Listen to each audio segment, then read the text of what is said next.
save the life of Tamil Nadu fishermen by the power of the holy life and teachings of enlightened Buddha. I am Professor E. Max, retired from Madras University in 2006 after 35 years of service in 3 universities in India and Harvard University in the United States of America. I realized the immense value of Buddha's holy life and teachings when I was in a beautiful temple of Buddha in North Japan during the cultural tour organized by Tokyo University soon after the International Symposium on Health in July 1988. I was inspired by the devotion of the Japanese Buddhist monks managing the temple. With folded hands, they bowed and said, "We venerate India as our holy land." This gesture urged me to make intensive study of the scriptures on the holy life and teachings of Buddha. The holy life and teachings of Buddha can surely motivate and strengthen us to work for saving the life of Indian fishermen who are being killed mercilessly in shooting by Sri Lankan Navy in the sea. Bridjo, a 20-year-old young fisherman of Rameswaram in Tamil Nadu, a South Indian state, was shot down in the first week of March 2017 by Sri Lankan Navy. Bridjo went for fishing in order to win bread for his poor family, but he lost his life, which was most precious for his family. It may be noted that no fisherman of Sri Lanka has been shot down by Indian Navy when they cross the limit and enter the Indian side of the sea. In fact, the fishermen of Sri Lanka clearly acknowledge the fact that they are treated well by the Indian Navy and Tamil Nadu police when they are arrested for having crossed the limit. Even before Bridjo was shot down while fishing, hundreds of fishermen of Tamil Nadu have been shot down and killed by the Sri Lankan Navy. The question is how to put an end to this cruel killing of poor fishermen of Tamil Nadu. Let me answer this critical question. Sri Lanka is a Buddhist nation. Indian Emperor Ashoka's son went to Sri Lanka with Indian Buddhist monks and established Buddhism in Sri Lanka. Sinhala Buddhists in Sri Lanka constitute the great majority in the vote bank of Sri Lanka. Sri Lankan Buddhist monks control Sinhala Buddhists. So, Sri Lankan Buddhist monks have the power to control the Sri Lankan government. Their holy land is India, the land of Buddha. The Sri Lankan Buddhist monks and Sinhala Buddhists come to India on pilgrimage in large numbers to Bodh Gaya, the holy place where Buddha attained enlightenment. On their way to Bodh Gaya, they come to Mahabodhi Temple of Buddha in Chennai, the capital city of Tamil Nadu in South India.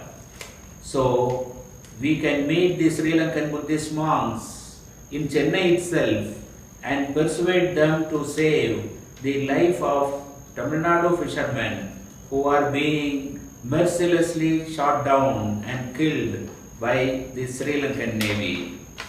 Buddha did not stop with preaching ahimsa, non-violence and karuna, but he actually went to the battlefield and stopped war. That is a matter of the true history of India. When two social groups were about to fight against each other for securing the river water of river Rohini, Buddha himself went and prevented the war. The words of Buddha prevented the king Ajatasattu from attacking the kingdom of Bajis. I am sure of my fitness to conduct meetings with the Sri Lankan Buddhist monks so as to make them persuade the Sri Lankan government to stop killing poor fishermen of Tamil Nadu who go into the sea for winning daily bread for their poor families. I can surely succeed in this work if I get the cooperation of the Japanese Buddhist monks.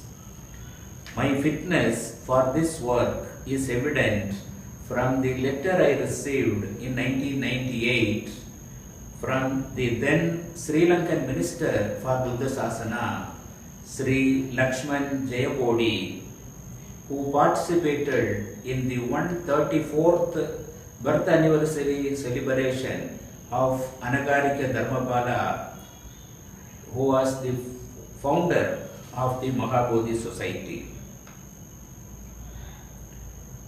In his letter, the Sri Lankan Minister for Buddha Sasana expressed his great sense of gratitude to me for my speech on Buddha in this celebration. The main reason for my successful speech, which was well received in the celebration, was the book on what the Buddha taught, which was gifted to me earlier by Venerable Pannasara, the then monk in charge of Mahabodhi Center in Chennai, who invited me to speak on Buddha in the 134th birth anniversary celebration of Venerable Anagarika Dharmapala. Venerable monk Pannasara also highly appreciated my speech in his letter addressed to me. In September 2015, the Prime Minister of India addressed the Hindu-Buddhist conference in Bodh Gaya, the place where Buddha attained enlightenment. The Prime Minister said that the Indian government would make Bodh Gaya the spiritual capital. It is important to do the needful for realizing this good intention. First of all, the people of India, particularly the students in India, must be informed of the holy life and teachings of Buddha. Over many decades, the educational curriculum in India does not cover the holy life and teachings of Buddha. In fact, the large majority of Indian students do not know what is represented by the Ashoka Chakra adorning the center of India's national flag. Beloved Buddhist monks of Japan, may you cooperate with me in my noble work for saving the life of poor families of Tamil Nadu from the cruel hands of Sri Lankan Navy. I am very much in need of your cooperation to save the life of fishermen of Tamil Nadu. The great Tamil saint Thiruvalluvar wrote a few couplets containing the message of Buddha's teachings.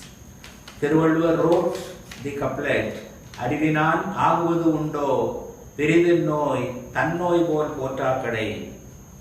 This couplet raises the most fundamental question about the use of knowledge. It means, what is the use of our knowledge if we do not read the sufferings of others as our own. The question before us is, what is the use of our knowledge of Buddha's holy life and teachings if we do not consider the sufferings of Tamil Nadu fishermen and their families as our own suffering? Beloved Buddhist monks, I appeal to you to keep this question in your mind and join hands with me to stop the killing of the poor fishermen of Tamil Nadu by the Sri Lankan Navy. May the enlightened Buddha bless you all.